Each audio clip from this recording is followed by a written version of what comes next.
(5월 12일) 오늘은 평생 잊을 수 없는 날입니다. 사랑하는 딸과 영원히 이별한 날. 그런데 1년이 지난 오늘까지 딸의 억울함을 풀지 못했습니다. 제 두 아이가 세상을 떠난 날 재판을 열린다는 거, 그게 사실 좀 쉽지 않은 날짜였잖아요. 그래서 저희는 일단은 씨가 오늘도 거짓말을 하는지 그걸 지켜볼 겁니다. 끝까지 거짓말할 것 같은데 죽을 때까지 용서 못할 것 같아요. 딸 미소는 성폭력 피해자였습니다. 아이고 참 진짜.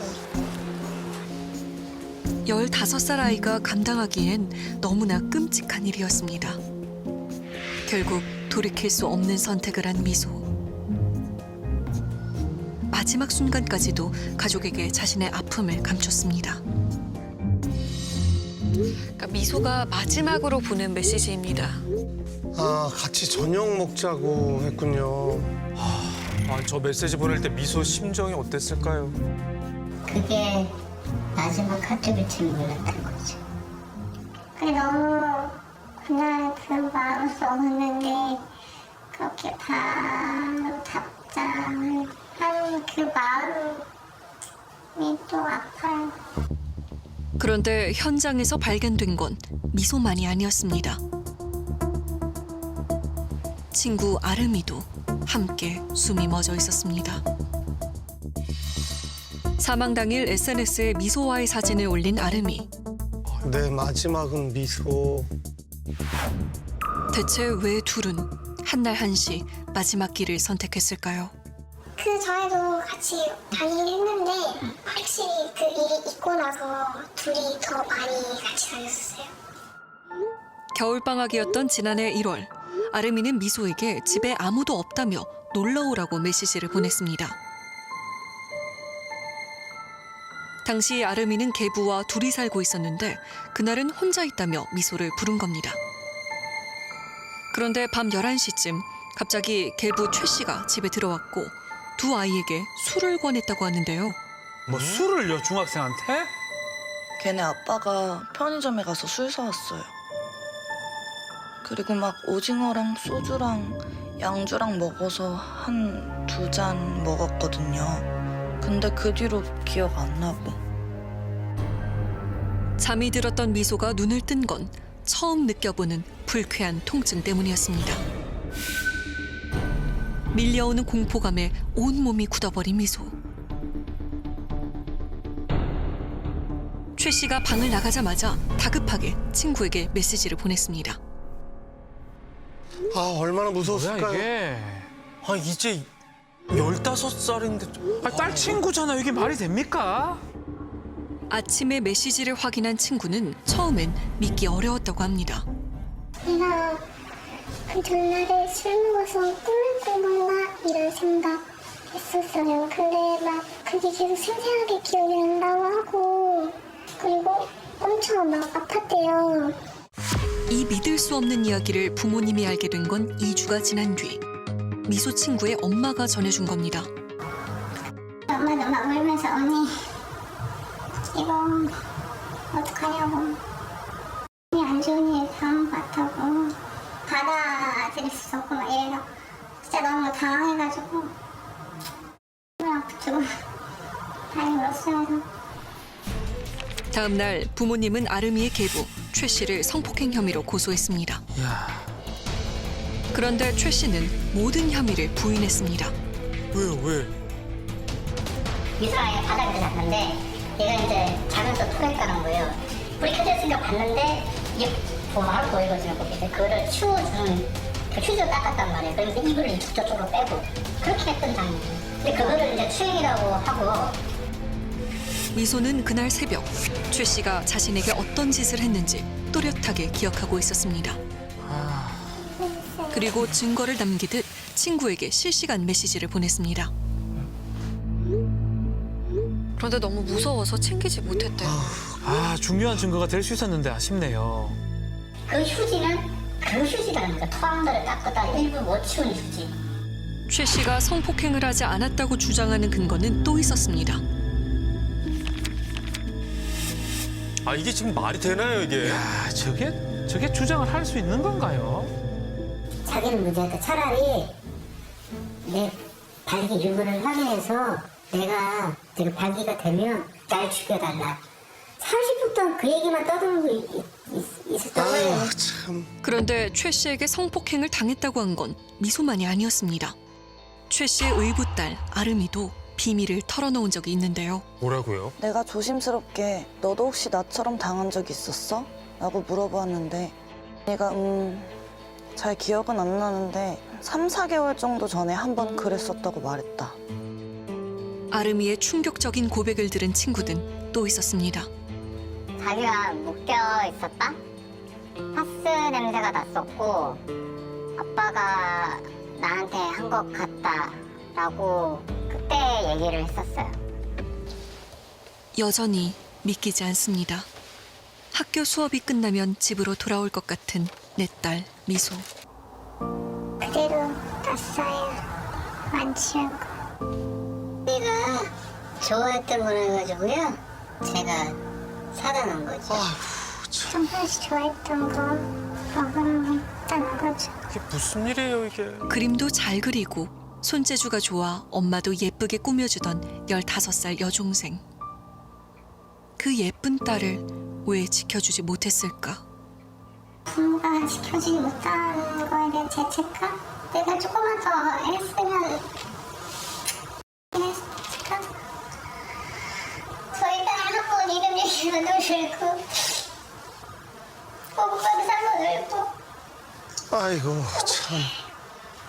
남들은 내가 생각에는 자랑도 잘 이겨낸다고 하지만 이게 어떻게 이겨지겠어요? 어떻게 이겨내요 저거를?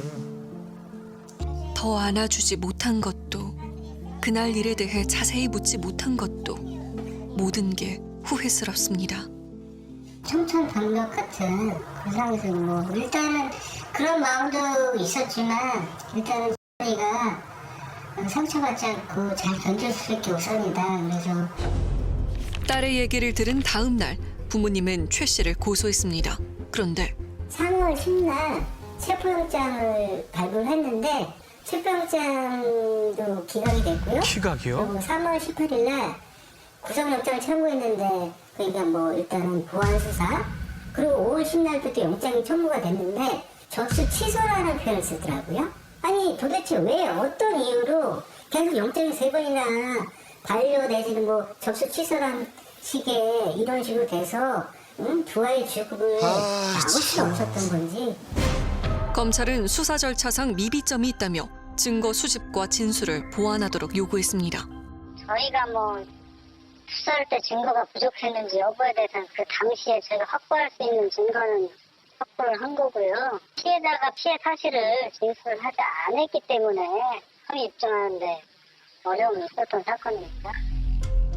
세 번째 영장 청구가 반려되고 이틀 뒤 두 아이는 세상을 떠났습니다. 그리고 2주가 지나고 최 씨는 구속됐지만 일관되게 결백을 주장했습니다.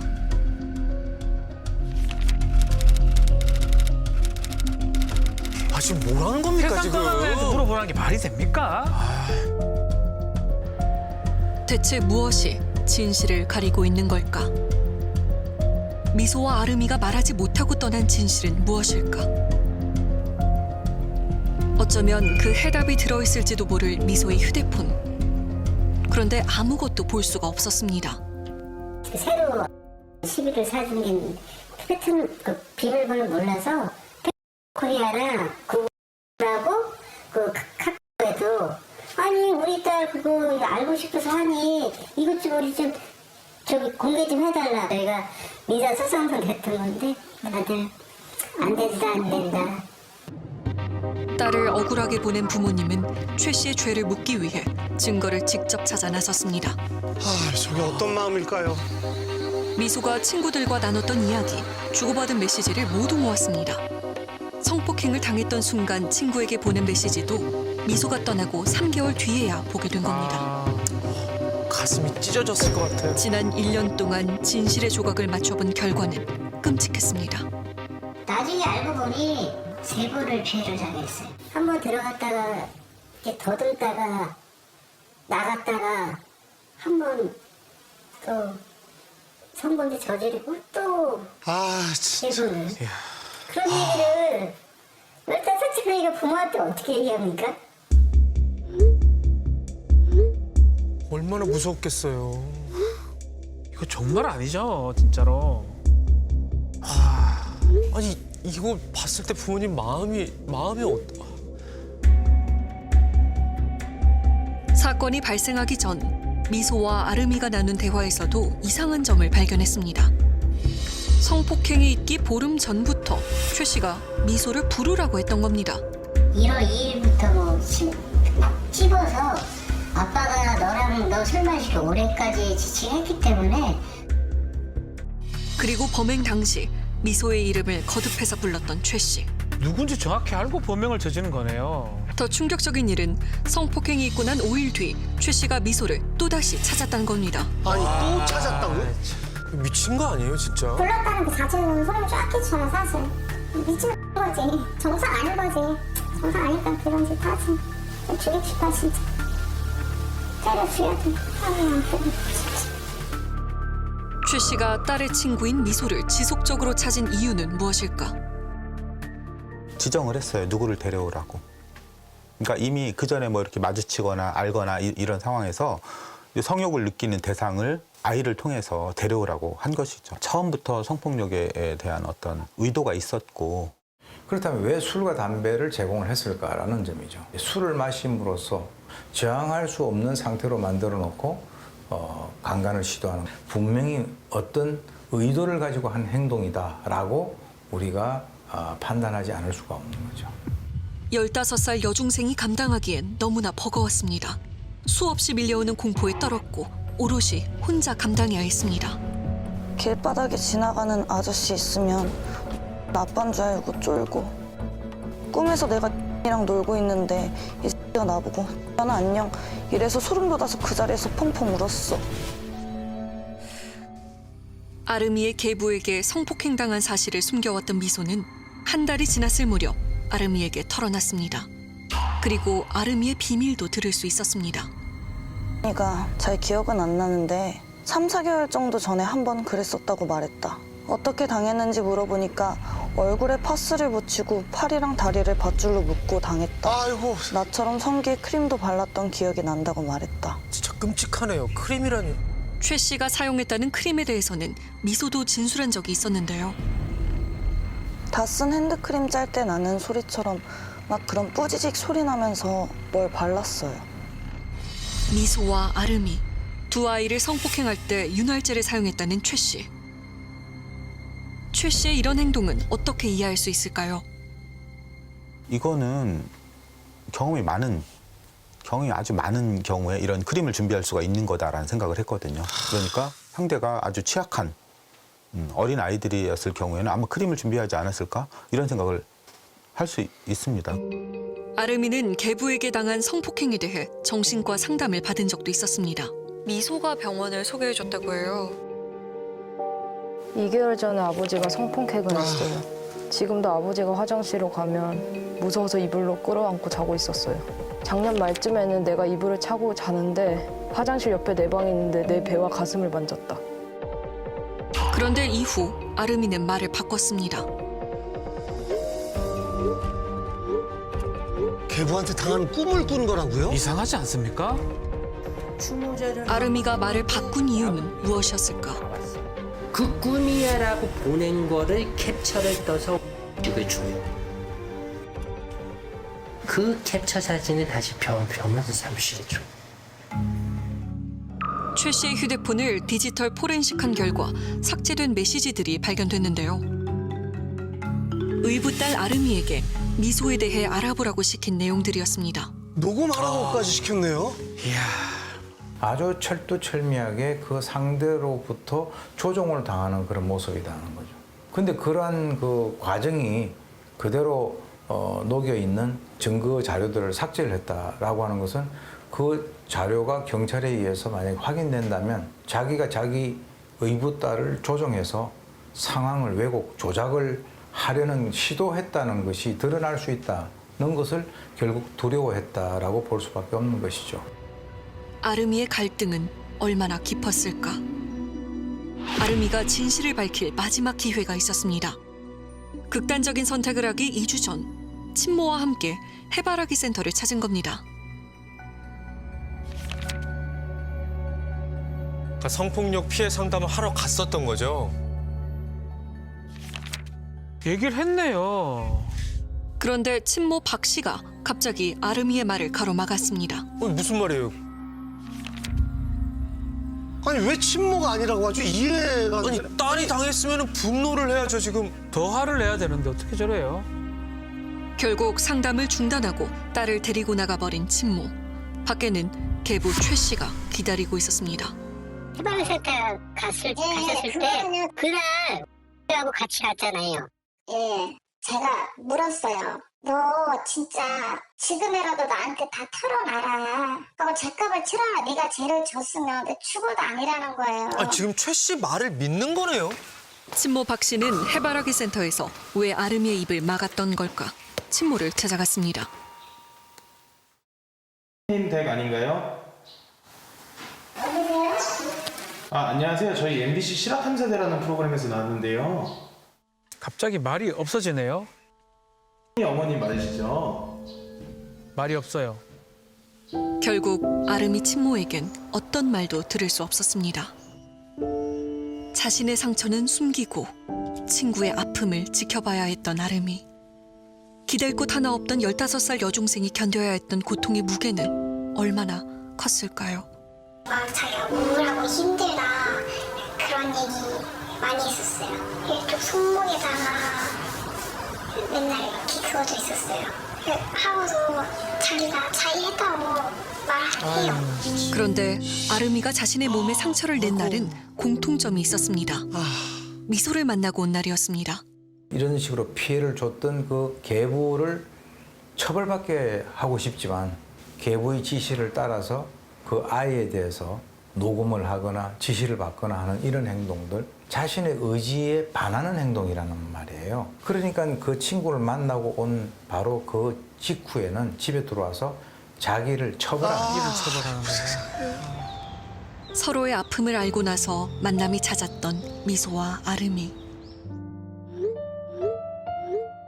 아이고 둘이 의지를 많이 했네요.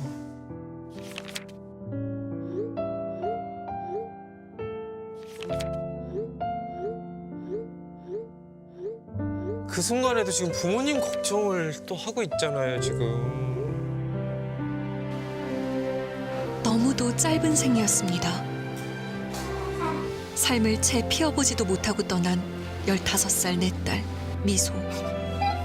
마지막까지 힘들다고 투정 한 번 부리지 못하고 외롭게 떠났습니다.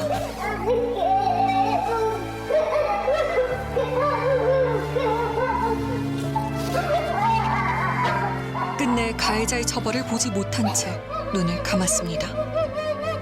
부모님은 진실을 밝혀 죄를 물을 겁니다. 그리고 용서란 없을 겁니다.